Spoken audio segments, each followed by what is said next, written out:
channel. I'm Steven Stark, your host. Joining me today is Curt. I've got to get used to the new camera arrangement. Curt and Maester Mary will be along very shortly. Curt, you want to introduce yourself a little more explicitly to the folks? Yeah, sure. At Outer Panda on the Twitter. I like to spin some tinfoil there. It's pretty much, and rant very much on the political spectrum, but mix the two. But that's what I do.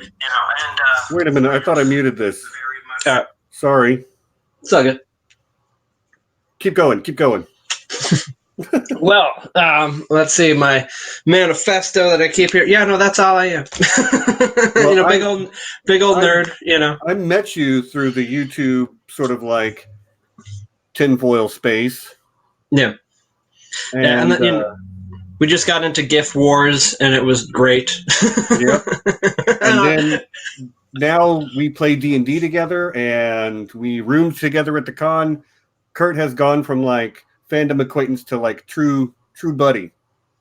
Yeah, no, it was just one of those things though where it makes you happy that social media can do good, where it's like, I made it a friend as an adult. What? Right. But as a quasi hermit. Exactly. I'm a stay-at-home dad, so I don't get out a lot and socialize with. I go to work and I come home. I'm a quasi hermit myself. So yeah, but and we just clicked, on pretty much everything. So it was just, it was love at first tweet, man. Okay, so let's say hi to some people in the chat. I saw first. Excuse me. I see Mother of Tribbles. I wonder what her fandom is. We should do a Star Trek fandom at some point. Oh yeah, like Steven, I don't know if I'll be able to keep myself from doing a Picard podcast once that thing is going. I got you. I also see Julie Beth Stiles, Julie Beth, longtime friend. Betsy Mitchell, that's my mother. Everybody be nice to my mom. She's awesome. Some of you have actually met her. If you came to Con of Thrones last year, 2018, when it was here in Dallas, she went and she made a lot of acquaintances that are, my mother is a lovely person. And the workmanship speaks for itself, Stephen. So absolutely. I put on a good face anyway.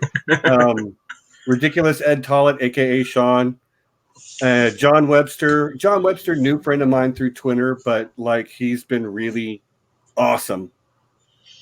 Follow him on Twitter. John, drop your Twitter handle in the chat so everybody can follow you. Amanda Robinson. Hello, Amanda. Nice to meet you. Lady Laura Dane Starfall, longtime friend from the chat. So I'm just trying to kill some time. There's Mary. Okay. Adding Mary to the stream. Hello, Mary. It looks like your mic is muted.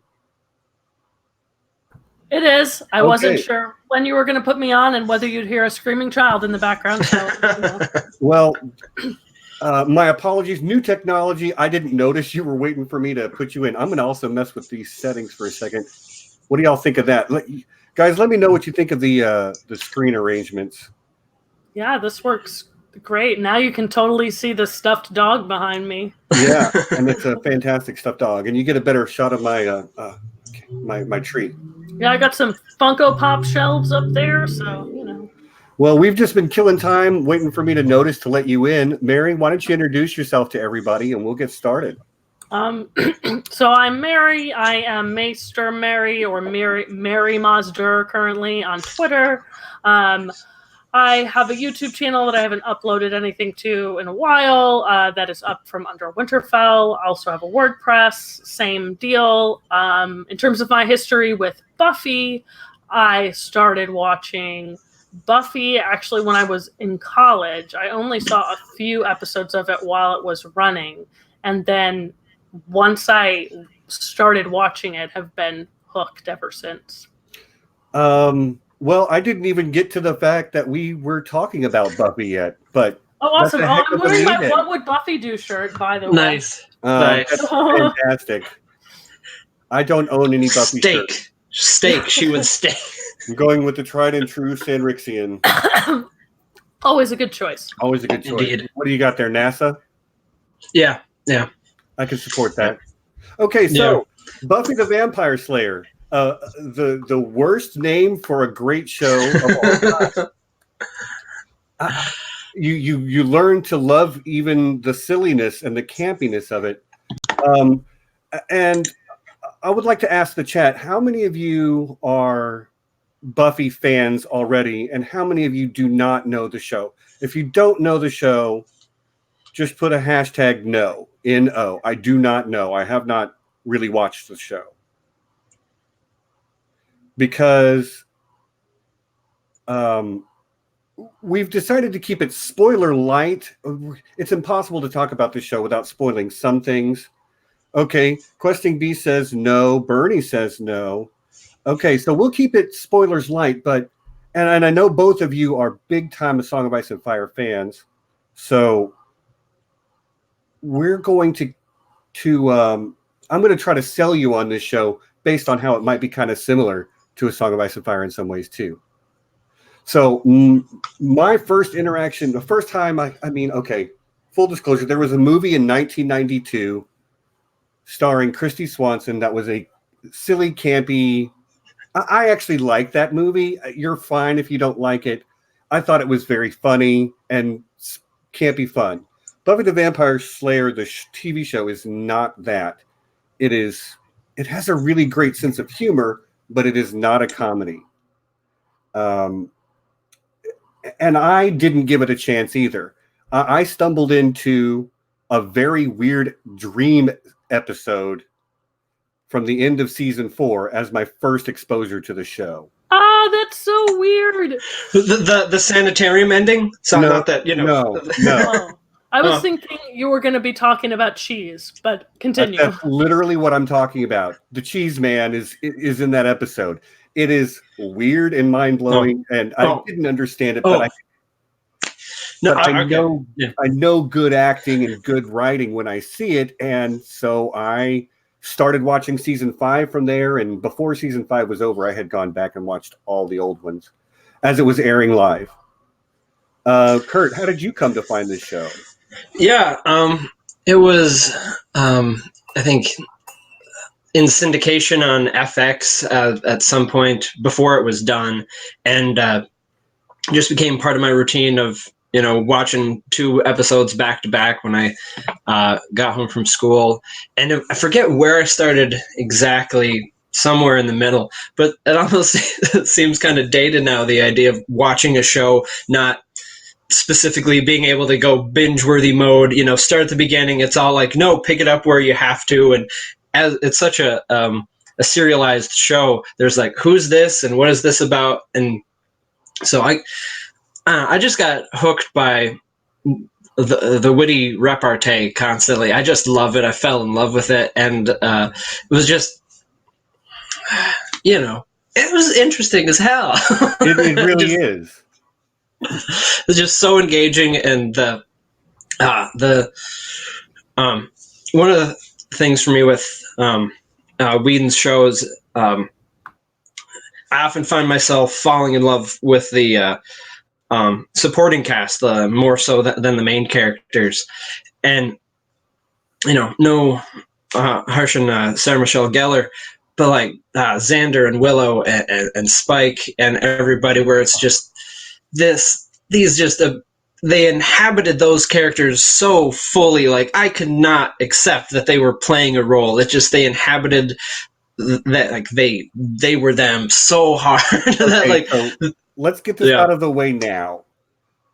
Spike is the best character maybe ever written on television anywhere, period.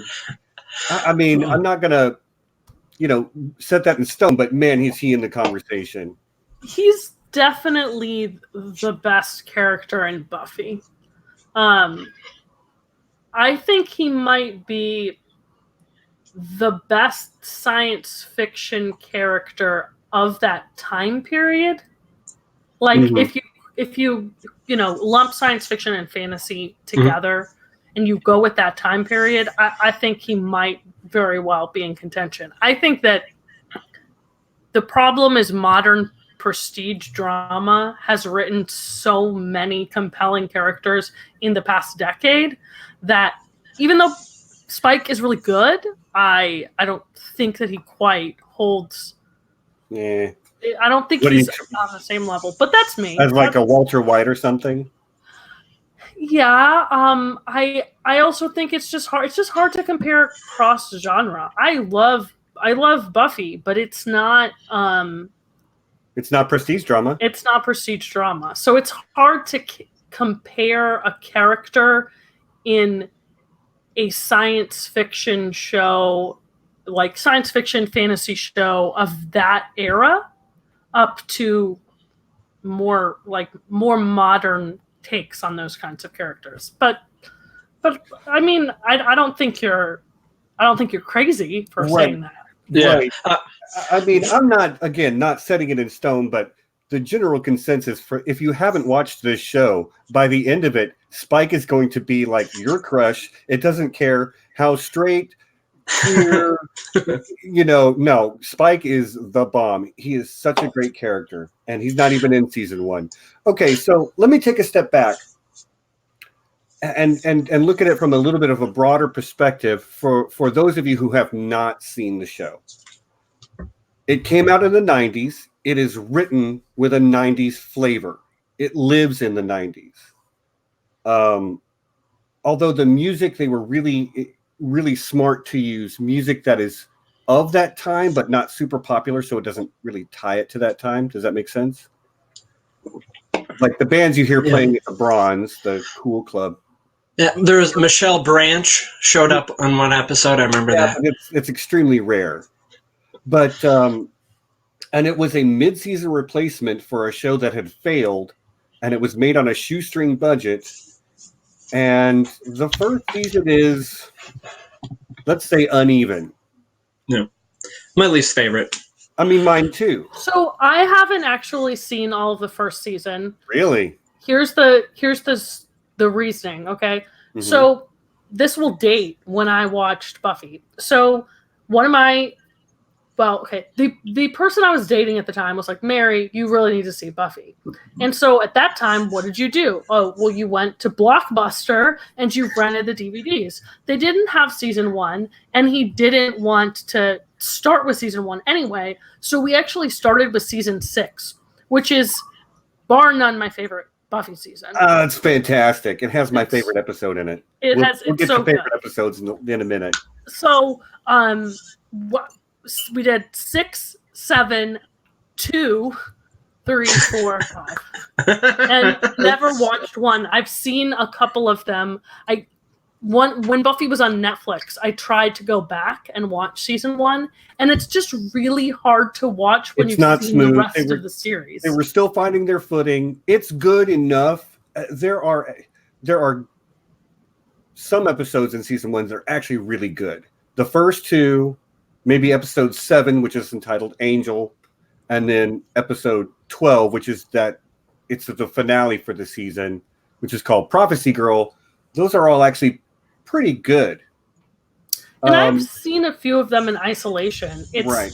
But I think that is one of the things that separates a show like Buffy from A Song of Ice and Fire is I do think you can get a 30-second primer and maybe a minute and a half primer and pick up at pretty much any season, and you would be okay to enjoy the series starting from that point.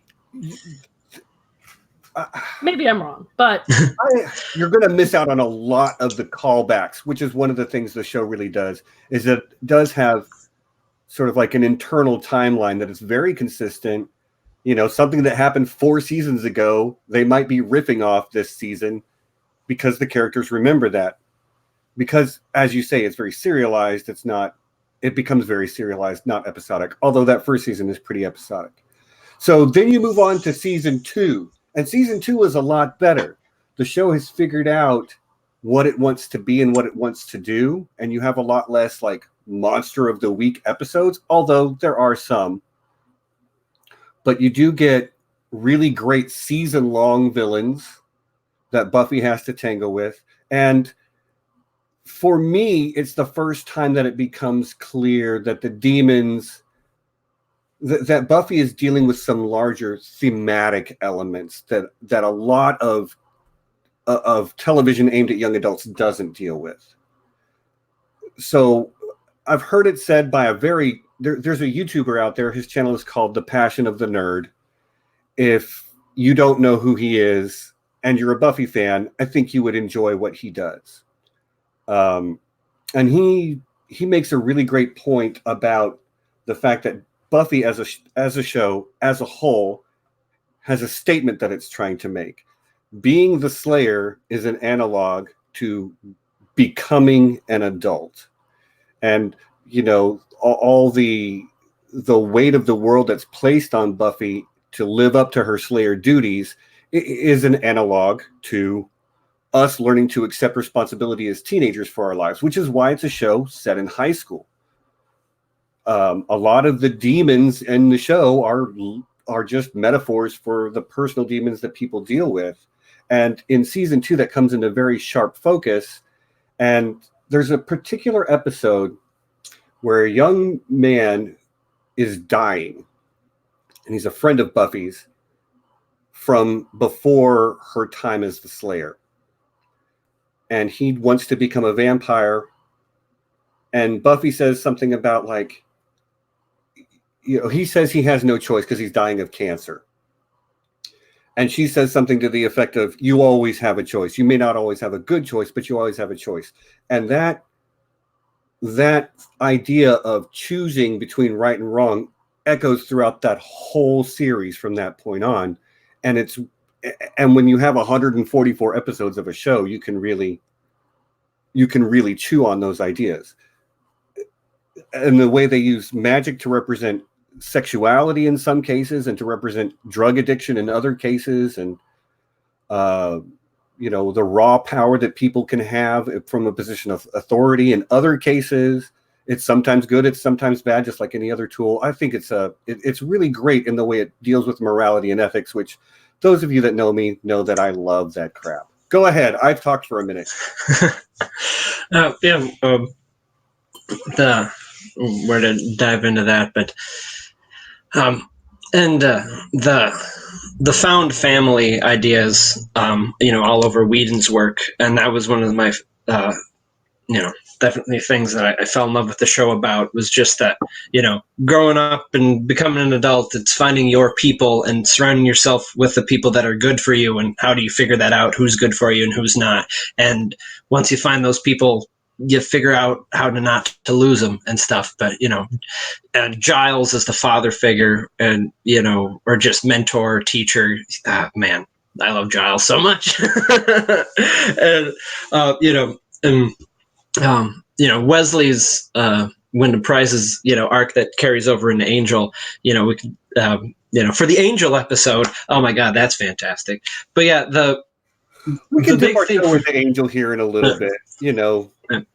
No, but for me, you know, it's the heart of Whedon shows to me is that found family, which I don't think is a giant leap, but just that cast chemistry together, like that group, you know, like Spike is awesome, you know, other, you know, there's standouts, but like the Scooby Gang, you know, you put them together and they just work off each other so well. That's you know, for me, like the show works when, you know, you can put any two characters together and you can tell that relationship is authentic. You know, any three characters together, and that world felt so complete to me. Yeah. Mary, you want to chime? You want to? Yeah. I think it's interesting that you point out the metaphor, the transition to adulthood aspects of the show. One of the things I appreciate about Buffy is that it's not over the top allegorical about those themes. I really dislike shows that are aimed at young adults that are very expressly kind of didactic on those points. And I think one of the things that's nice about Buffy is I feel like makes those themes, incorporates those themes without talking down to its audience. And so for example, it does a good job of incorporating sexuality without being overly prudish about it, and I appreciate that. Or It's overly interesting. promiscuous about it. I think they hit the sweet spot pretty well on that show most of the time. Right. It's not, and again, you also have to situate it where it is in the 90s. And so at the time they portrayed Willow's relationship with Tara, it was one of the first like lesbian relationships that you would have seen on a show aimed at a young adult demographic. They were literally weren't allowed to show them kissing until they moved to the other network. So it's a really, we can fight with Joss Whedon about like how forward thinking he actually is, but for the time of the show, I think they did a good job of pushing those kind of boundaries and seriously taking on some of the issues that face young adults. One other thing I really liked is there's a story arc where Buffy has to get an actual job. And she's working at, what is it called? Like Chicken Palace or something? The Double Meat Palace. Yeah, Double Meat Palace. And it was really bleak, but in a way that translates into the young teenage experience really well. And again, without talking down to its audience. Right. Buffy she's never portrayed, as she ages, as this kind of melodramatic type woman whose like feelings are kind of talked down to, right? I feel like it portrays those kind of conflicts in a way that's extremely genuine, and that's something I really appreciated about it. And in particular, that's one of the reasons that season 6 is my favorite season. There's a lot of story arcs in season 6 that deal with darker themes and in a way that I think is very respectful. Right on. I agree with both of you. Yep. I just want to add that, I can't think of a particular scene that jumps to mind, but I just have the sort of impression that whenever Buffy got talked down to, she kind of raised that point, and like she wasn't somebody who let you get away with that, and that was, fantastic to see that role model. That's what I mean, the characters are just so well written because they're human, much like George R.R. Martin's characters. They're characters you believe in and love and want the best for, and they really screw it up sometimes. Like every one of them steps both feet in the shit at some point.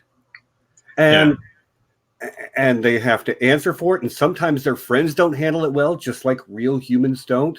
And and the fallout from that, and like, don't you trust me? Do you? Don't you? Do you lie to each other? And all of that really starts happening a lot more in season 2. And you get about halfway through season 2, and we'll just say the season 2 Buffy version of the Red Wedding happens. It's not nearly as like bloody, but it's just as blindsiding, and it's extremely disturbing, and it's unpleasant, and it has repercussions that reverberate through the rest of the show and through the spin-off show Angel. It's really interesting stuff. And by the end of that season, Buffy, who is learning to become an adult by learning to accept her role as the Slayer, has to learn what it's like to let go of something you love, that's a tough lesson for teenagers to learn, but learning to do what you think is right despite the consequences is an important lesson for all of us.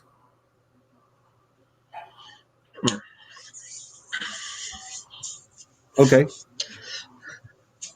Then we get to season 3, which might be my favorite season. It's either 3 or 6. And season 3 is just kind of batshit crazy. if you'll pardon my expression. Faith. We haven't talked at all about Faith yet.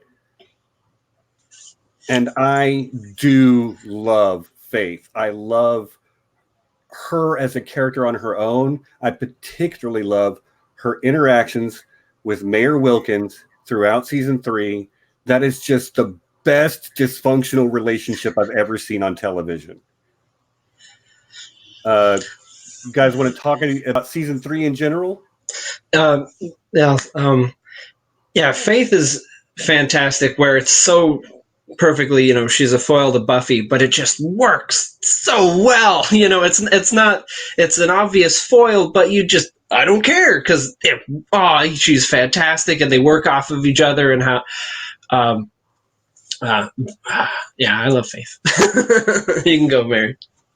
Yeah, and Faith comes back in the later seasons, which is sort of a spoiler, but not entirely a spoiler. It's again, right. And I feel like the way she develops later in the series, I like her even more. And the conflict she has with Buffy, and I think this speaks to your point about her being a good foil, is she brings out a lot of Buffy's worst qualities. And I love that the show had the courage to do that, and also in a way that I thought was uncatty. Like, it's very easy to have like female conflict that comes across as catty, and I felt like it's okay.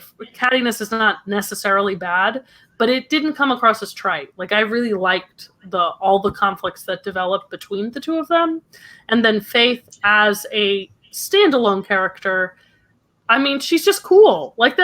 She's just cool. You want her. She's what you imagine when you think of a Slayer, as opposed to Buffy. And so bringing her into the mix, I feel like is really neat. Well, if I can borrow from Passion of the Nerd again, he has an interesting thought about Buffy. What makes Buffy different than every Slayer that came before her is the relationships she has with people like her Watcher. She's much closer to her Watcher than most.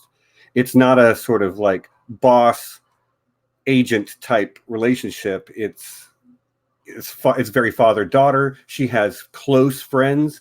And if you want to get the show can be understood that the 3 main sub characters in the show are all aspects of Buffy herself, and that's actually very clearly represented at the end of season 4, where they literally talk about Buffy is the hand, she is the one that takes the action. Giles is the mind, he's very knowledgeable and intelligent. Willow is the spirit, the desire to do what is right, and Xander represents her heart, the capacity to love and forgive. And you will see each of those characters represent those things throughout the season. But Faith doesn't have that. Faith doesn't have a Watcher she's close with. We hear that she had a Watcher that died.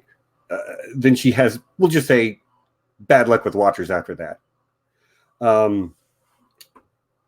So Faith is what Buffy would be without those attachments,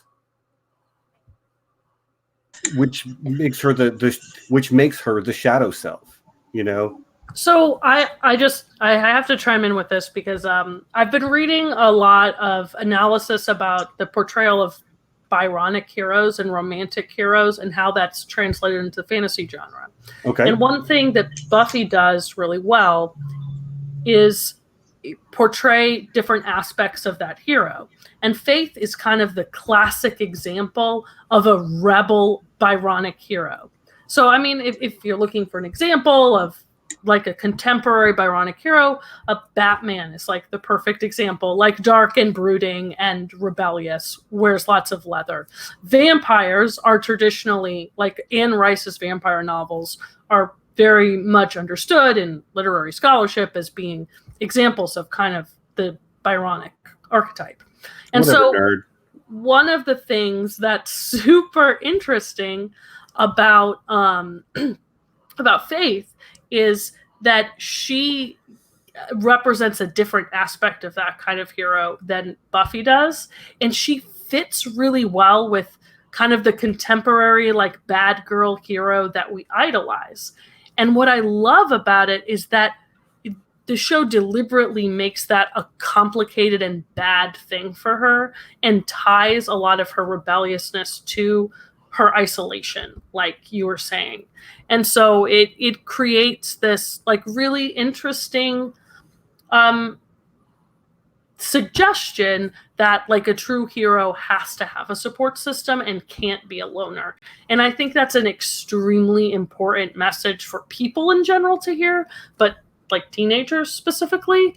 And I love that they're able to do that while still being compassionate towards Faith. Yeah, to hop on to that. Absolutely.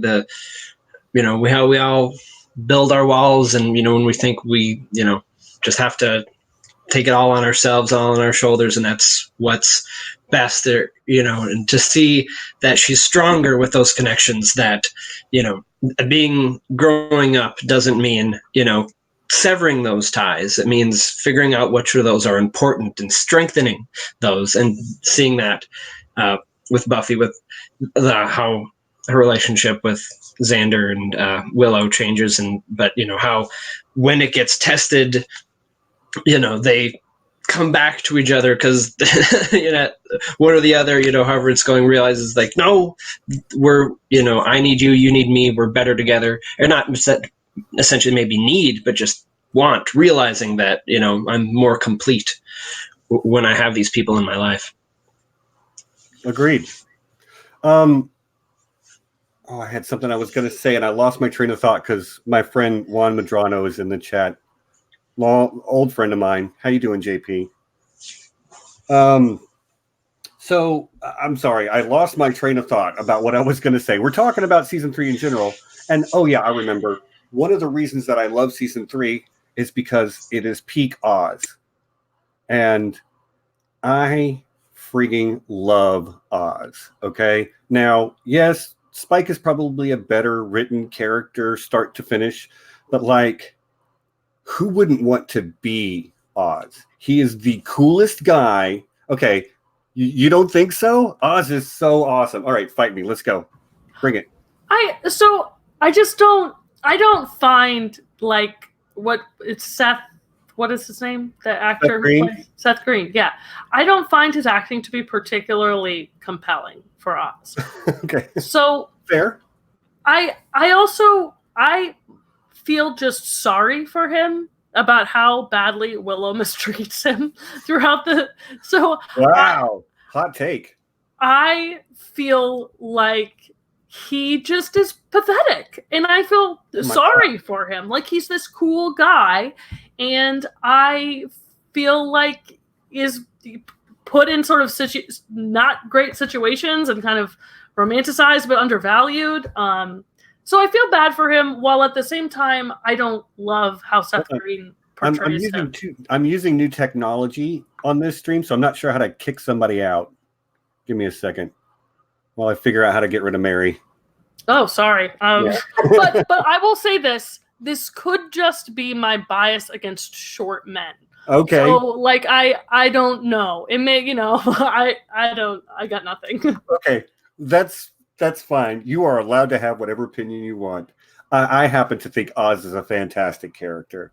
I think the way he views the world is something that we should all aspire to be closer to.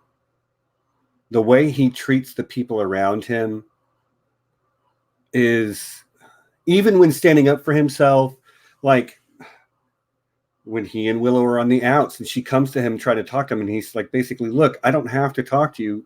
I know, I get that you want to, but I don't have to, and that's not really my problem right now. And I think he was so gentle while being very firmly like, nope, now's not the time. And I think that's a really good way to be in the world. But if you think that the opposite is true, that's fine, Mary. I don't think he's a bad person. I just feel like he gets walked over. That's probably true, and it's because he's not very assertive. And so it's not, again, like I feel sorry for him. Like, okay, I don't want to be him. I feel sorry for him. That's the. I understand that. Yeah, I remember, rooting for Oz and Willow to like, no, make this work. I love you guys. Like I remember, like that so much was my take on that. Because I enjoyed Oz's don't give a crap attitude to lots of things of popularity and this sort of thing. Like, no, I'm me, and everyone else can do their thing, and and I like that aspect of him, and that I could taken several more seasons of him, but I'm happy to see that it went where it did. Well, I think Willow and Tara is the far more interesting relationship.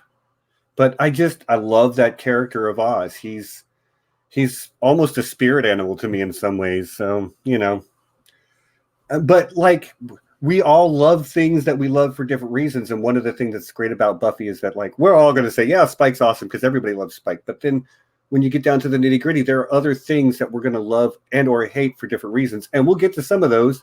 Let's move through season 4, which is maybe my second least favorite season. Like season 1 is going to always be at the bottom. Season 4 might be the next one up. It's interesting that you say that because I feel like, so I don't love season 4, but it does have some of my favorite episodes in it. It has a couple of real fantastic episodes in it. Hush, for example, and is like Restless, really the most critically acclaimed episode of Buffy. Okay, so since we're on the topic, and you bring up Hush, there are 3 episodes of Buffy the Vampire Slayer that every Buffy fan is going to have, and they're probably top 5, at least top 10. The other 7 or whatever, they'll shift around, but these 3 will be in everyone's top 10, and Hush is one of them. We'll get another one in season 5 called The Body, and we'll get another one in season 6. So I have a really high feeling. But when we get to season 5 about a character I don't like. But we'll get there. We'll continue. Yeah. Right. Just bracketing. And you're right. Season 4 has the much acclaimed Hush. Maybe one of the best, it's one of the best written episodes of television out there. That's why. But it also has Beer Bad, right? Isn't Beer Bad? Beer Bad is in that episode, in that season. We get Riley and the Initiative and Adam, and it's a mixed bag. I agree. It's a mixed bag. And I think most seasons are not a mixed bag. I think most seasons are pretty much just pretty solidly good, which is why I've ranked season 4 so low. Riley definitely grew on me. I remember hating. Yeah, I remember I hated him, or I didn't. I just didn't enjoy him. But then I don't know. It just his and Buffy's relationship. I don't know. It felt like it was fun to see a guy be emotionally available at trying to get through to his lady friend there, and maybe he wasn't or not. I don't have a perfect memory on that, but he got to be a vulnerable guy that I was like, oh, I'm empathizing with this guy now. I'm seeing what he's going through, and where I don't know. I didn't see that as much with maybe some of Buffy's other relationships, so I enjoyed that aspect. Okay, that's fair. Yeah, I liked Riley. I just feel like the storyline is a little bit more forced than some of the other like big bad plots. Like I think it's interesting that you have the like military dynamic there, but it just didn't hit me very well. Like I felt like it could have been executed better. So I kind of agree that I like the concept of the Initiative, but I felt like the execution of it was kind of flat. Well, and there were some reasons for that. Although, you can only really say so much. I believe there was a problem in the writer's room. I also know that both Seth Green and the actress that played Professor Walsh both wanted to be let out of their contracts early, so they had to do some creative reworking to sort of get the show where they wanted it to be by the end. But the show is still the show, and you have to judge it based on what's presented to you, not what they wanted to give us. But like going back to Riley, like I guess the way you feel about Oz is how I feel about Riley. Like I just feel sorry for the guy, and like he is the homecoming king of vanilla high school. Okay, like does he have a personality? What I think that's fair. Like I think he's almost written to be. I think he's written to be like a projection of things that Buffy wants. Like first of all, he looks like Angel physically, right?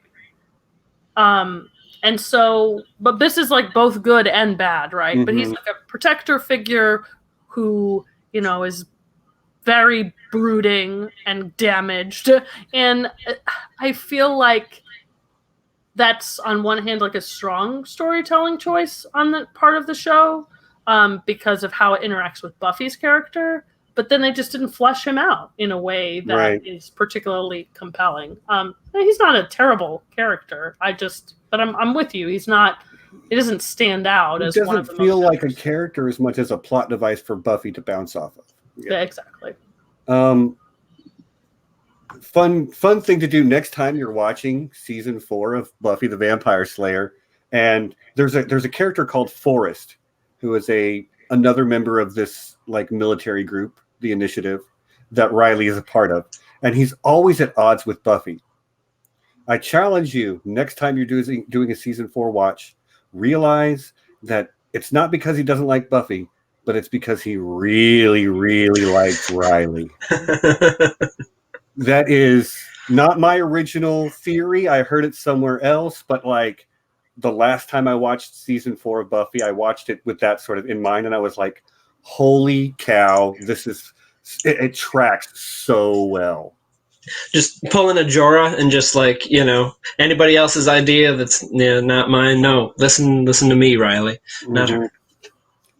Okay, other than Hush, what is everyone's favorite episode and maybe Hush isn't your favorite episode in season 4, because it's actually my second favorite episode. Restless. Restless is my favorite episode of season 4. Restless is probably mine too, and again, that's the first episode I ever saw of Buffy the Vampire Slayer. For season 4, I don't have a top off the hand. Like it's been quite a while since I've done a rewatch. So for my top is Once More with Feeling, but once we get to there, yeah, that's a couple seasons away, and we can all agree that is an episode that belongs in everyone's very, very top favorites. So. Right? Yeah. But like, okay, for those of you that don't know, it's only a minor spoiler, but Hush is a 44-minute episode of television that only has talking at the very beginning and the very end.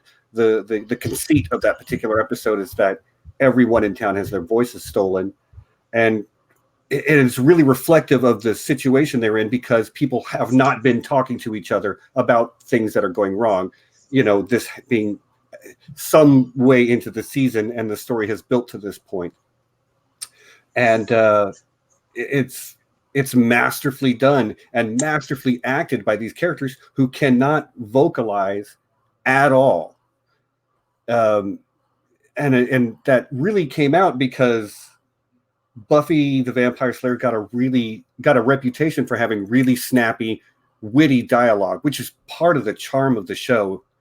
And so Joss Whedon, in an effort to sort of like shut up haters who say that's all you've got, he wrote an episode where they basically didn't talk the whole time, and it's one of the best episodes of television ever made. Not the best, but it's just really, really well constructed from start to finish, that episode. Anybody else got any thoughts on season 4? No?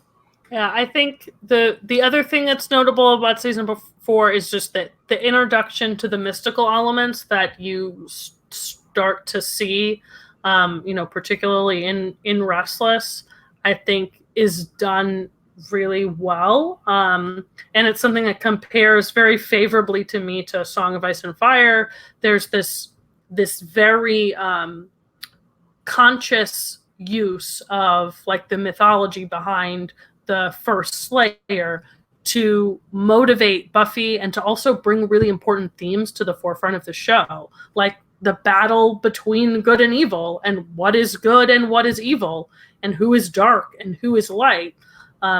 Those questions are very deliberately embedded into the question of the creation of the Slayers. And I think that is done really well, and also very George R. Martin like in the way that power comes with a cost. Right. And I love that about kind of the note that season 4 ends on. Yeah, and not to be too spoilery, but something happens to Spike, that changes the direction of his character. That is just absolutely so fun to see how Spike plays off of that going forward. His mental problem, so to speak. Seeing that conflicted vampire was so fun. And this is the season where Willow loses Oz, but meets Tara and comes to realize that she is a lesbian, and it's handled really well for the time. I think one of my favorite scenes between Buffy and Willow in the whole show is when Oz has come back and Willow is conflicted over what she's going to say and or do, and brings up the reason she's conflicted is Tara. And Buffy, in a beautiful, stupid moment, is like, Tara has a crush on Oz? And of course, that's not the case. And it's subtle enough that they haven't been like throwing it up in the air, but like the subtext has been there for quite some time, that these two are falling in love with each other. And but Buffy's reaction to it, which is surprise and shock, which is pretty normal way that a lot of people react who especially in the 90s, but moves forward, loves her friend, and it's not a big deal. And it's a little male gazy sometimes, but again, it's 90s television. And often that male gaziness can even be used to make us uncomfortable in some ways. But I think that it was really well done. And again, this is like the year 2000 probably when this episode came out, and a lesbian couple on a mainstream TV show aimed at young adults is just not a thing that was done really at that point, especially not main characters, but that's, I guess, the end of my thoughts on season 4, unless anybody wants to talk about Willow and Tara or anything else, because hey, they're cool. Oh, look at that.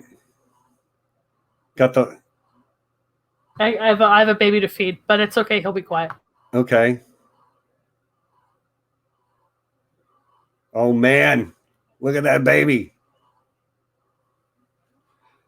Okay, so we'll get. I know the older one is Marshall. I don't know the baby's name. This Fox, he's named after Fox Mulder from the X-Files. Okay, Fox. Oh, cool. Cute. Hi, Fox. I know he can't hear us, but anyway, well, I guess we'll move on to season 5. Season 5 is really, really, really good. I think season 5 is kind of peak Buffy in certain ways. It's maybe not my favorite season, but like there's not a bad episode in the whole season. And and it contains the one episode that I contend is maybe it's not my favorite, but it's the best episode of Buffy ever made. And it's not my favorite because it's extremely hard to watch, but yeah, we'll get to that in a minute. Season 5 is Glory, right? Glory and Dawn. Yeah. I love this. Yeah, yes. There is just such a sequence of, they just, once they're on that wild ride of like, this is going and this thing's just, the apocalyptic feel of that, of like, where like, this is beyond Monster of the Week stuff, where this is, nope, we are having to really contemplate, even with, the TV show of like, are we going to die? I'm probably not going to die after this episode stuff, but just shit gets so real. That's oh man, that when you say peak Buffy, I'm right there with you, man. With season 5. Yeah, season 5's great. I mean, I will say this: I really don't like Joyce. This is my most controversial Buffy take. That's not that controversial. Joyce ain't that great. She's just not the greatest mom. She's not. She's not the worst mom by a long shot. Not the worst mom. I mean, I'm very conflicted on my feelings about Joyce, and yeah.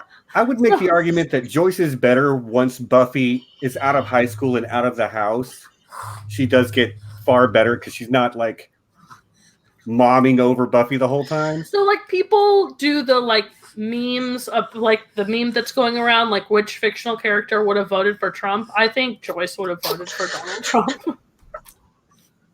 Not to bring politics into it. I'm just well, I can see because she was. I would say she wouldn't exactly be an informed voter. It seemed like there's a lot of stuff going on that she was entirely unaware of. Well, but she also starts this like anti-witch campaign, right? Well, like, she was under control of like a demon or something at that point. I mean, lots of crazy shit happened on that show because somebody was under the influence of something mystical. But this is true. I mean, everyone that voted for Donald Trump may be under the influence of a demon. The world may would explain a lot. The world may never know. But the episode you're talking about is excellent. I think Glory is a fascinating villain who is also weirdly cartoonish. Like it's a very like ripped from a Marvel comic kind of villain. And I don't dislike it. It's a little bit different than it's a little bit different than I feel like some of the previous villains have been. Although it's kind of not that different from the mayor, like. Right. But anyway, I think Glory's great. People really don't like Dawn. Like Dawn gets a bad rap. She's a little sister, and little sisters are, by their nature, or younger siblings in general, by their nature, are annoying. And that's super heightened to a certain degree. And Michelle Trachtenberg played it actually pretty convincingly. So, if you hate Dawn because she's a teenager, well, I mean, I get that. But I feel like people dislike Dawn for a lot of the reason they dislike Sansa. Like, it's just a lot of people not liking teenage girls having emotions. And they don't like seeing it on screen. And so right. I like that we got a character like her, particularly in this season. Like retconning her in was like an extremely strong choice. Yeah, it was brave too. Buffy is an only child, and then all of a sudden, one day, there's a teenage sister there. And the Buffy universe, being populated with powerful magic and alternate dimensions and demons and stuff, the story is weird, but it makes internally the logic is consistent. And it's actually really good, and it then has some compelling things to say about family and what the role of family is as you grow into an adult, i.e. as Buffy is the Slayer? What does that mean to be a family member to somebody? And Dawn is also who Buffy would have been if she wasn't the Slayer. So she is another aspect of the title character herself. And really, like, I find that the best characters on that particular show often are deconstructions of one part of Buffy's psyche or whatever. Be that her younger sister or her heart or her spirit or her mind or whatever. And I enjoyed the change in Buffy, seeing her go from the only child to, you know, having the younger sister that she clearly cares about, that she, you know, that she was a good older sister for the most part. And I enjoyed seeing that complication and change to Buffy's character quite a bit. And, you know, I guess I had, besides, you know, loving Buffy a whole lot, I never really got into the fandom of the show much. So, like, I wasn't really aware that there was a whole lot of Don hate or anything like that. You know, I don't think it's much in this season, but I like how the relationship between Spike and Don, you know, grows, and how, you know, he, you know, becomes, you know, one of the few people, you know, he's nice to, and how, you know, seeing, you know, not that, you know, my whole world revolves around Spike or anything, but I do enjoy, you know, him, you know, softening a bit for that. And, well, this is the season where Spike comes to realize he's got some emotional attachment to Buffy, and that's its own interesting storyline that's woven throughout the whole thing, to the fact that when we get to the end, and you know, I don't want to spoil anything about, you know, season finales or anything, but like, Spike has the strongest emotional reaction to certain things, and it's very telling that that's the case. I gotta circle back to it, y'all. This episode, The Body. I love cinematography. I am a student of filmmaking in general, and this episode is a masterclass. And I'm getting goosebumps right now just thinking about it. It is the best encapsulation of the first 24 hours after you are struck with a true tragedy and the grief that goes along with it. The way it's lit, the color palette they're using, the camera angles, all of it, everything woven through that episode is just chilling. And it's also a huge accomplishment when you realize on a later watch that there is not one note of music in the entire episode. And when you have a composer like Christoph Beck, who composed all the music for the whole show, and he's fantastic, but you take your best stuff and you bench him for it because music would detract from what they're doing with the acting, with the visuals there. And the way everybody is trying to deal with grief at the same time, and the lesson at the end of that one is that, you know, life continues despite our grief. We have to continue to be the adult we are. If being a Slayer is a metaphor for being an adult, Buffy has to step up and be the Slayer by the end of that episode while she's still freshly dealing with grief. And it's really a very powerful episode. And I will go to my grave saying that is maybe the best piece of television single episode that Joss Whedon ever made. It's hard as hell to watch, though. One of my favorite things about that episode is Anya's reaction. Another great character we haven't even mentioned yet. I know, Anya. And that's part of the reason like, oh, we need to talk about Anya. It displays both her lack of humanity, but also her learning to be a human. Mm-hmm. And I just love it.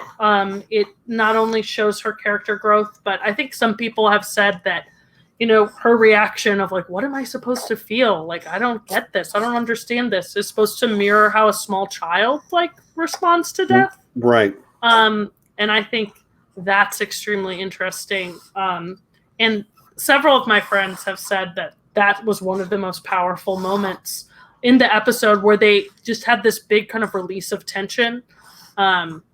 And Anya's sort of like monologue moment there in the middle of the episode is what I assume you're referring to. Yes, so good. And Anya's such a great character too. Like, and she's written for laughs a lot of the time, just because of the unique nature of her personality. For those of you, she's friggin' hilarious. For those of you that don't know, Anya was a human who was scorned by her husband, 1,100 years ago, something like that, and then made a deal with a demon of some kind to become a demon herself, and spent the next 1,000 years, exacting vengeance on the behalf of scorned women. And then through things happens to, is forced to be human again in the modern world without powers. And she's so funny because she just doesn't understand so much, and she's so blunt, and she's not used to having to deal with repercussions of anything or having to have any sort of tact or any. It's so good. So good. And circle back to the body. Yeah, like I was saying before, it's been a while since I've rewatched the show, but that is one that episode stays with once you brought it up, Stephen, it hits you right in the chest. That episode floored me. Like, yeah. I don't think, I'm pretty darn sure I hadn't seen anything approaching that on television before, where it was just so brutally honest and just and taking you to that place where a masterwork that absolutely, a decade or two later, whatever it is, they still absolutely like. I just remember being absolutely floored by that. Just what did I watch? Like what that was an episode. You sit down after that one and you're just like processing that, still and and just married to the point before of how it was a show that didn't talk down to you. That was for me that episode was the height of that, where it's just like, no, this is the brutal truth of this situation, and we're not going to shy away from it, and we're just going to follow these people as they deal with it. Where, that was like, okay, this is why I watch television, to feel things, to, not to just be like toyed with, but to like, that was, It's a piece of art, like a masterful piece of art, I would say.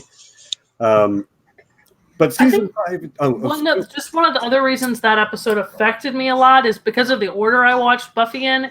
It was season 6, season 7, all the way back through. So that was like one of the last episodes of the show that I watched. And I obviously knew what was coming. But there's something about kind of watching it with the full knowledge of where everyone ends up. That is also very powerful, because I think your point, Stephen, about how Buffy has to keep on going even after this horrible thing happens is just a theme that resonates throughout the whole series so much. The hardest thing in the world is to live in it, which I go back to that line every day. You got me with goosebumps, arms and legs, simply by saying that one line. Oh my gosh. Oh, why you do that to me, Mary? Now I've got chills, having to rub my legs, warm up a little bit. Season 5 I really do love it. Glory is so interesting to watch too. She's like, you took one of the popular girls from Clueless and turned her into a god, basically. And she's the first big bad guy that Buffy faces that she can't just beat by punching her to pieces. Like, every physical altercation she gets in, Glory comes out on top every time. She's just stronger, tougher, faster, better in every conceivable physical way. But Buffy has to learn to rely on not only on her friends, but her wit, her intellect, her intuition, in order to win the day. And if Buffy the Vampire Slayer is a television show about learning to be an adult, by the end of that, we see her come fully to grips with what every adult truly has to do at some point. You know, she comes to terms with what the end of that looks like.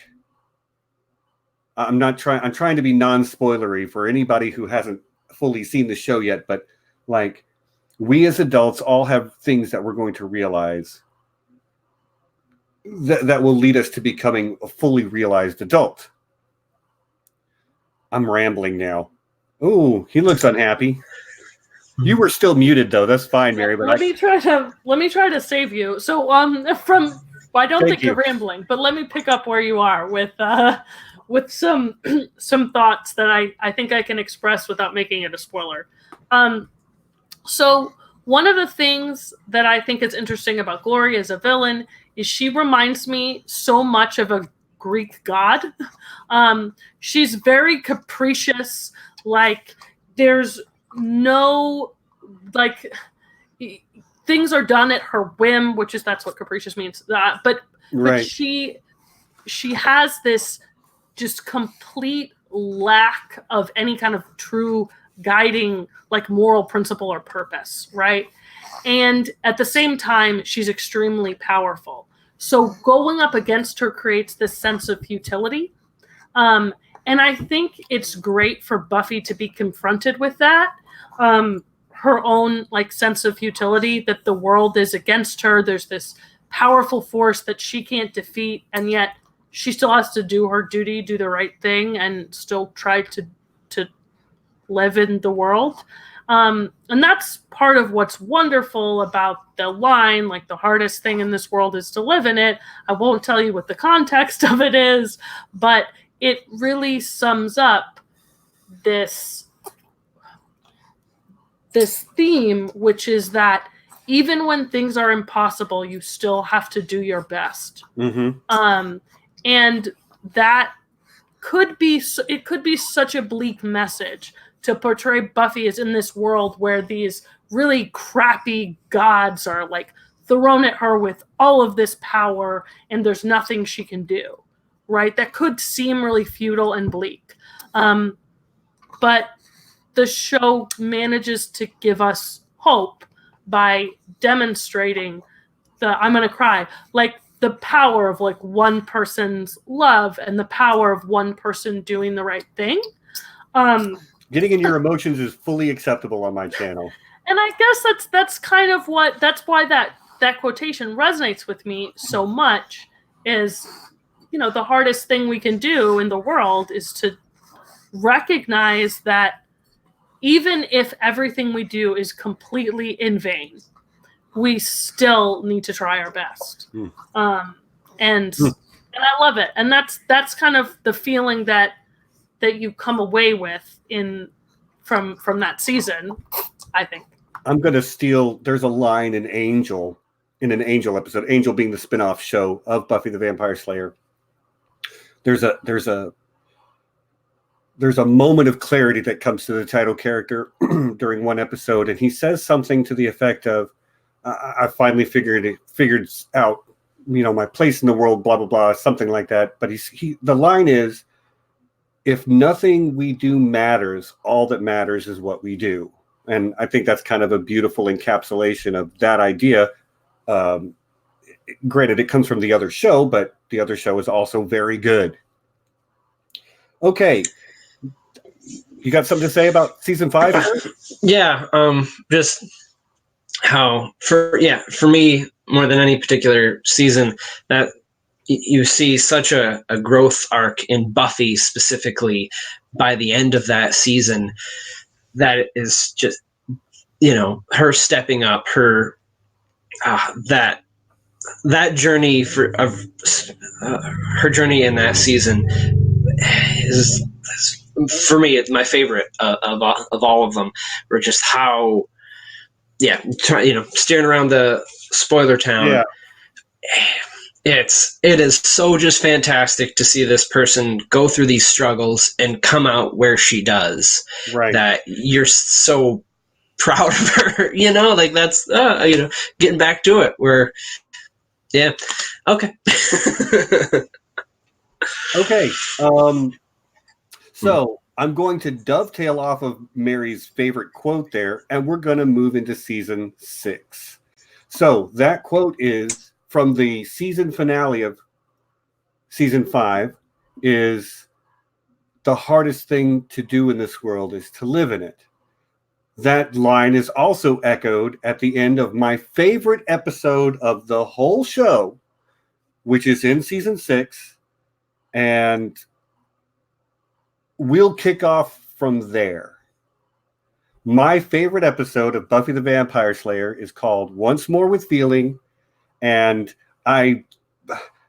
every Buffy fan, this one, the Body, this one, and Hush, these are the 3. This one is my favorite episode. It's not as, cinematic or, theatrically artistic maybe as The Body is, but like this it's a musical episode. Yes, for those of you that don't know, it is a musical episode that's different from any other musical episode you've ever seen in any other show. Or any, when Disney princesses start singing and people start singing with them, it's like it's part of the normal world. These people sing in the moment, and then afterwards they're like, this is really weird, what's going on? And the idea of this particular episode is you have to sing about the things that are bothering you, and then if you can't get closure, you start dancing until you die. And the way that the plot is woven with these heavy character moments, with these really fantastic songs, is nobody has ever done that in the history of television with musical episodes. And no, John Webster, I'm not saying it's not cinematic. I'm saying it's not as cinematic as The Body. That's all I'm saying. Go ahead. Shower my favorite episode with love. Go ahead. Tell me your favorite song. Oh yeah. Rest in peace. Let me rest in peace. My research last night, watching some stuff may have just devolved into me rewatching Rest in Peace on YouTube over and over again. But yeah, you're so right, Stephen, in that they save. Sing they have it. this, Start belting it out. Come on. Give the people let me what rest they want. in peace. Years ago, you make me feel Like it it. is So- okay, that's all. There's lag, and we're all like off. So yeah. But if was it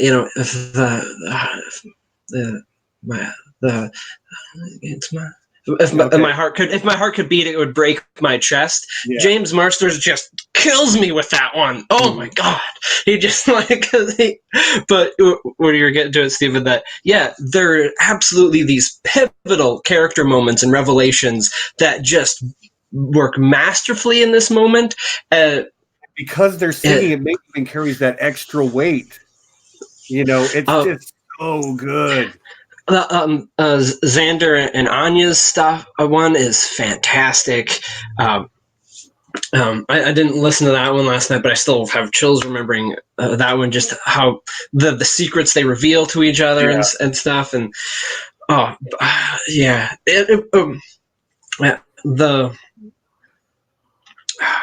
it stays with me. Yeah, very. You have a favorite song from that episode? Oh, you're about to lose your headphones. Fox got you. They got the mustard. Nope, it's not just us. I love Rest in Peace. The opening number is also perfect. The closing number is perfect. I touch the fire and it freezes me. Which is very appropriate for a Song of Ice and Fire. Yeah, it really is. On point lyrics.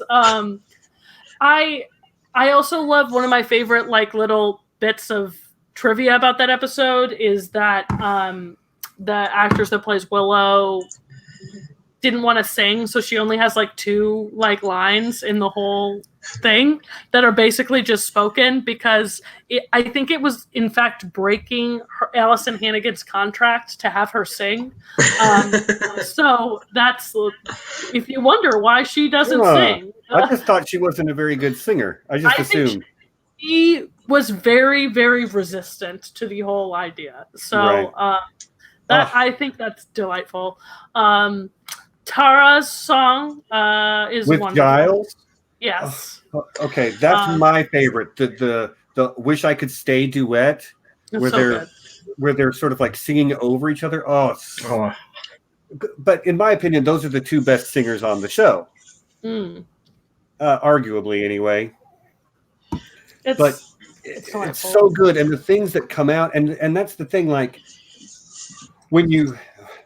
Like a lot of TV shows, sometimes the drama is created from characters not really wanting to talk about what's going on with them. But this episode created a situation where people sang about what was bothering them and they had no control over it. So things come out and then like, oh my gosh, I can't even with myself right now. It's so good. That last song where Buffy's singing by herself to Dawn and the demon that's causing this to happen, and like, her friends show up and Giles is like, she needs backup, and instead of running in with weapons, they run up and start being backup dancers for her, and I'm just like, oh, so good.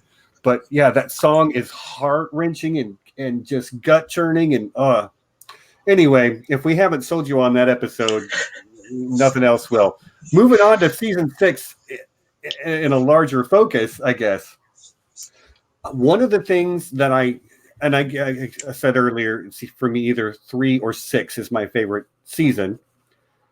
I think the reason I love season 6 so much is because there isn't a big bad guy the way there is in other seasons. I mean, there kind of is, but not really. The big bad guy in season 6 is no. Well, I mean, yes, you're right. Okay. Our big bad is ourselves. You're muted, Mary, so I can't hear you. All you needed to do was see my Dark Willow Funko Pop. That's all. Continue. But like, our biggest enemy is ourselves. When relationships fall apart in this season, it's because people did it to themselves. When Willow hits her all-time low in the series, I mean, the thing that pushes her over the edge is she didn't do it herself, but like, Willow struggles through this whole season, and she did it to herself. Same with Xander, same with Buffy. And that's a huge realization that a lot of people need to have, is that the biggest problems in most of our lives are created by ourselves. Yeah, there's external things, beyond our control that just happen to us. But like, if I look at my life and I think about all the biggest obstacles that I had to overcome, a lot of them I placed in my path long before I actually got there. Does that make sense? And I think season 6 is compelling because it deals with that in an honest kind of way. And so like, yeah, we got the trio, the trio of incels, like looking back on it and just like just realizing, I didn't have the terms for it back then, but being able to, see that as the toxicity of those guys and just how, and I've, the leader of the trio, I'm blanking on that guy. Warren. Yeah. And just, how he, treats it. Yeah. We're dialing it up to 78.5 on the creepometer, on a scale of 1 to 10. Where, no spoiler town, but okay. So I don't know how to talk what I was going to say without, but yeah, that's the end of that season. Whoa, yeah. Dark Willow it's a stuff. good example to tie it to A Song of Ice and Fire. in that season, you get what you want, but in the worst possible way. Mm-hmm. And I think that's one of the things that's great about how it portrays like our struggle with our own nature, that we're our own worst enemies, like our desire for vengeance or our desire for status in the case of the trio. Like all of these are these internal conflicts that drive the characters to do these things that are really horrible. And also in the case of certain characters, to pursue ends that we might feel emotionally gratifying in another context, but then we see how doing these things affects the characters that does them.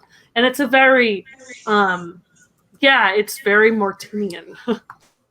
I agree. And actually, just to bounce off that, what you said so part of what drew me to A Song of Ice and Fire was that, that really long narrative and characters who make mistakes and aren't always their own, best. They're not always doing their best, and they have some wrong-headed ideas about things, and gray characters. Joss Whedon was doing that in the late 90s and early 2000s. At the same time, Martin was writing these books, and granted, the sort of target audience for these two stories is not really the same. You could say that Buffy the Vampire Slayer is for high school age girls, and that A Song of Ice and Fire is for people who love political thrillers. But like, the draw of both of those fandoms is far beyond its target audience because it's just so well made.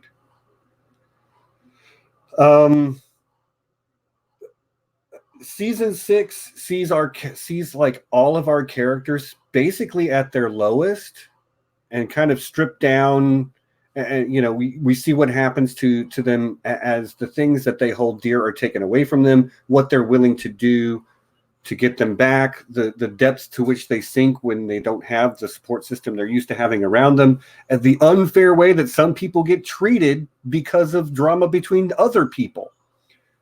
Particularly the way that Dawn reacts to Tara. And it's not Tara's fault. There's, there was clearly a wrong person in a disagreement between Willow and Tara, and things happened, and Dawn didn't treat Tara well, and it wasn't Tara's fault. But, that's real. And the stories that reverberate, things that happen in season 1 matter later. I was about to mention there's a character that gets thrown into the mix in season 6 who helps who ends up like pulling Willow into her kind of addiction to magic. And this is not a spoiler, but one of the great moves that season 6 makes is to make this metaphor between like addiction to drugs and addiction to magic. Mm-hmm. And also like you could say addiction to power more broadly. And there's a really good exploration, I think, of not only just of the consequences of your actions, but I think of just the theme of something simple and pleasurable turning into something really bad, which is, another example of how season 6 is about ourselves being the true enemy. And I think you can see that theme in a lot of different places. Sorry, continue, Stephen. I wanted to mention that because that's a character. Amy is the character I'm talking about. Oh, yes. She is a really good character in terms of the purpose she accomplishes in season 7. Season 6. She is well placed in the story. I would agree with you. I don't know that I have a whole lot more to say about season 6. It's good the whole way through. It's painful to watch the whole way through because characters you spent seasons getting to love begin to self-destruct in some of them in some pretty spectacular ways. And as with real life, that ends up having consequences that will be with those characters forever. we all continue to be affected by the things we've done 10 and 20 years ago. I know I do. But I guess we can move to season 7. We've been on for a good long while now, an hour and 25. And there is something that I do want to get to, but since we're moving through season by season, let's just get to season 7, which... Yeah, just to let you know, Stephen, I can be here for about 5 more minutes, and then I have to start various bedtime routines. So okay, well, that's all right. Then, Mary, we're going to give you the last chance to talk here. I have a question. What did Buffy get wrong? What did the show not get right? So, I mean, I think... Or just any critique in general. Like in terms of like its philosophical standpoint, or... any critique you might have for the show, because I have a few. I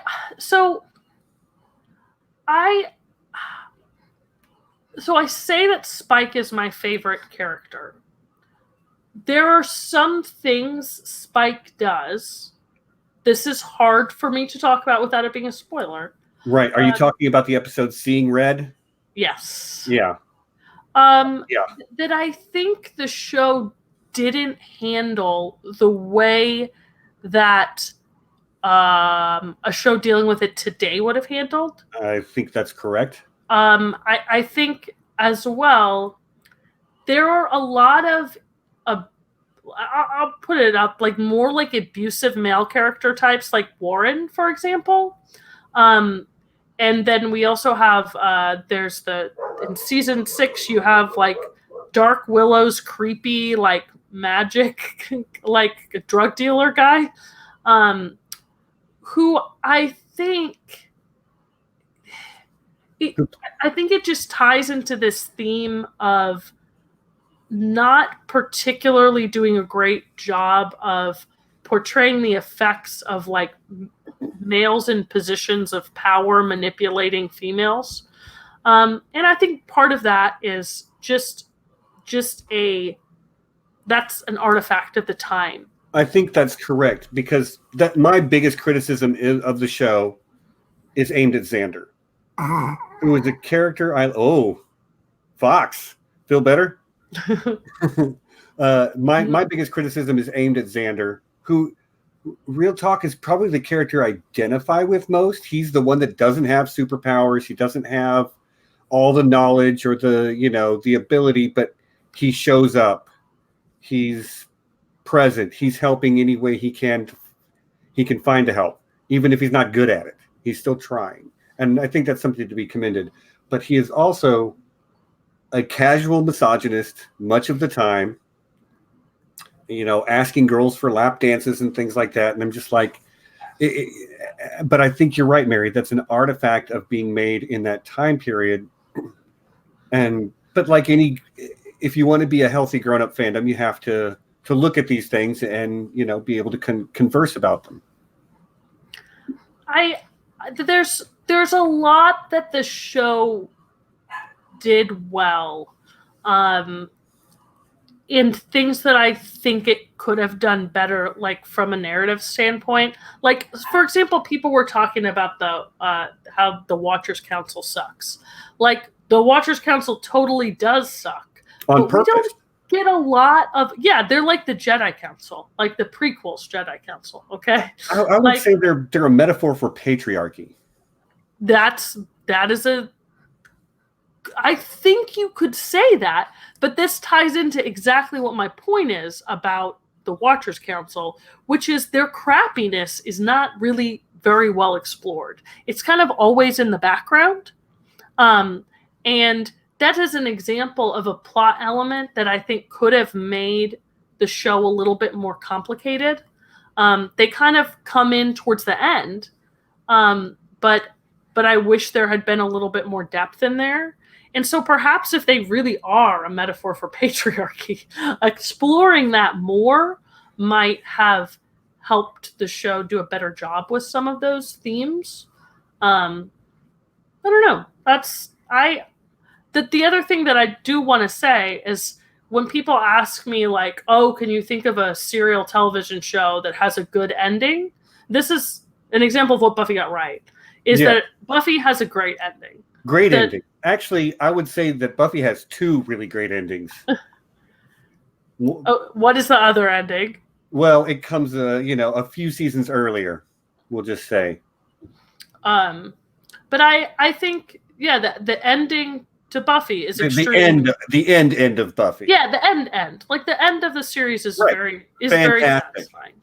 And and I have to give it that. I don't know. I am very, very conflicted on Spike is my favorite character, but I'm very conflicted on the way the show romanticizes him. Right.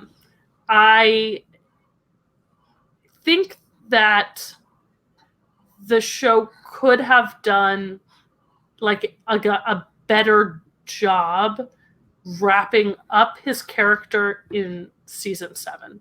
And I wish that it had. So that's actually one of my critiques of season 7 is, Spike becomes extremely like brooding and after he goes through his ordeal. Yeah. And I feel like that could have paid off better. I'm not going to disagree with you.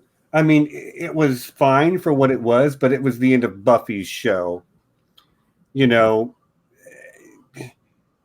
I don't know that I could have written a better ending for Spike, but, as far as the show is concerned, because obviously he winds up on Angel eventually. I don't know that I could have written a better ending for him. I don't know. I think I still have mixed feelings about the kind of the overall impact of his character. Okay, that's a fair point. Despite the fact I think he's a very good and well-written character, I have mixed feelings about it. I have to go. Of course, you've got children's. Thank you for having me. We're going to have you back again as soon as we can. I hope everyone watches Buffy. So do I. Start with whatever season you want. Maybe even start with a musical episode. or start with Restless. The Dream Sequence episode. Whatever works. But thank you guys for having me. Was a blast talking to you. Bye. Bye, Mary. Bye, Mary. Okay. Just us boys now. All right, let's talk about some teenage girls.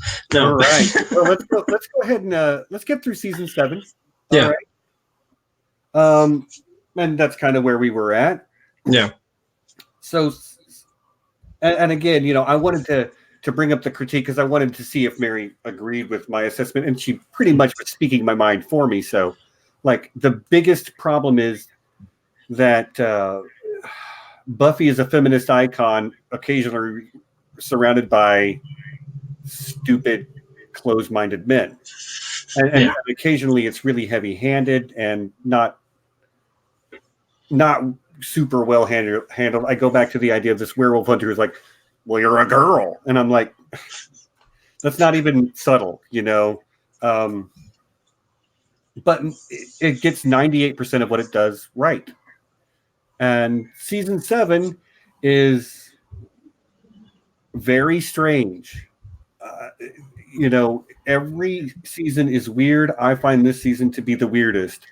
I do enjoy it. It has a lot of really great things that are going on in it, but I find it to be kind of disconnected from some of the other themes in certain ways because it's so busy focusing in on certain other themes. Does that make any sense at all? Sure. Season 7. This is the last one, right? Final season. This. It was. So many other elements were getting added and stuff like the scope was different. So you had a lot more moving pieces. It felt like in this season. Right. There's a whole host of new minor characters. There's my least favorite Willow relationship. I'll say it. I did not enjoy Kennedy. I did not enjoy that character. Thought she was kind of an overbearing pain in the butt, Yeah. Roast me if you're a Kennedy fan. I don't care. It's okay. But the larger theme of like taking on the patriarchy and returning power to women in general, as opposed to like bowing to the whims of what men tell you, is probably the biggest thing going on in this season. Yeah, there's a Nathan Fillion I don't like that shows. Right. Yeah. If you're a Fillion fan from Castle or Firefly or any of the other number of things he's done, this is the first thing I ever saw him in, and he plays a bad guy, and he's really good at it. Yeah. He plays like an evil Southern preacher who is really misogynistic, but like made that way on, that's the character he's portraying. And again, that puts the struggle between Buffy and all these young women that she's mentoring and this misogynistic man. And like, it's that dichotomy of, feminism versus patriarchy. And maybe that's not the most eloquent way to put it. But like by the end of the season, it's very clear that Buffy has come to understand her full place in the world and what she has to do, and what it means to be a truly powerful adult and a truly fully formed adult. Because the end of the show, she should achieve that adulthood in full, and she sacrificed along the way, but she shared her power with other people, and that's, if you'll pardon the alliteration or whatever, that's a powerful message. That you become, that the world is made better when you share what you have with it. When you focus on empowering other people, right? Yeah, absolutely. So, your thoughts on season 7?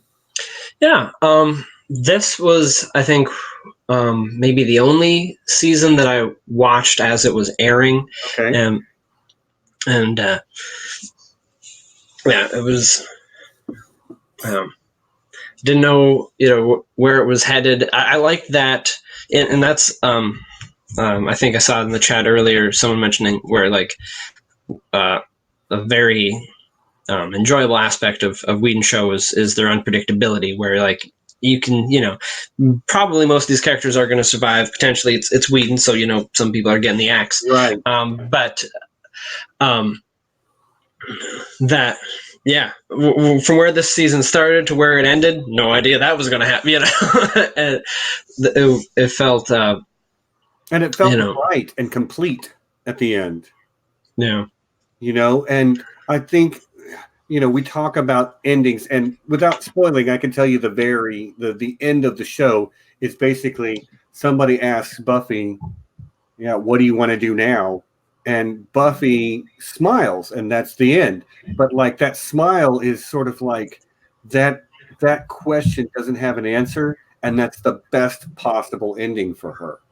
Like, she has reached a place finally after 7 years of fighting as the Slayer, the one and only. She has reached a point in her life where the answer to the question, what do you want to do now, could literally be anything for her. She doesn't have the weight of the world on her shoulders alone anymore.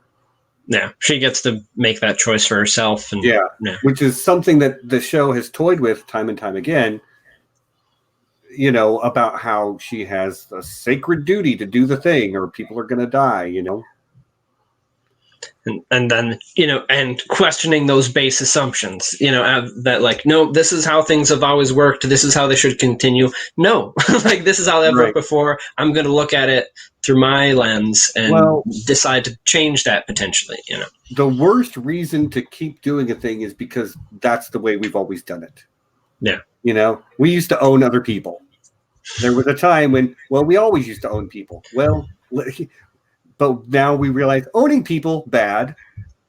So like that's not an argument. It's tradition is not an argument that holds any weight with me at all. And learning to defy traditions is part of the the draw of this season. I don't love this season as much as other ones because I feel like it's almost too serialized. Like I feel like some episodes don't have much motion to them plot wise because they're keep tying knots to be unraveled later. Now the last few episodes, like the end of the show, as it really hits its final few strides, is fantastic. And my mother brings up a good point. Felicia Day is in season 7, Buffy the Vampire Slayer, as a potential Slayer, and well-documented weakness for redheads here. Felicia Day and Willow both, yes. I find I kind of could have easily had a crush on either one of them. But the season 7 bad guy is literally evil itself, and the evil that resides in the hearts of men, and the realization that you have to fight against that, because this type of bad guy doesn't stab you in the heart. It talks to you until it corners you to a place where you commit suicide.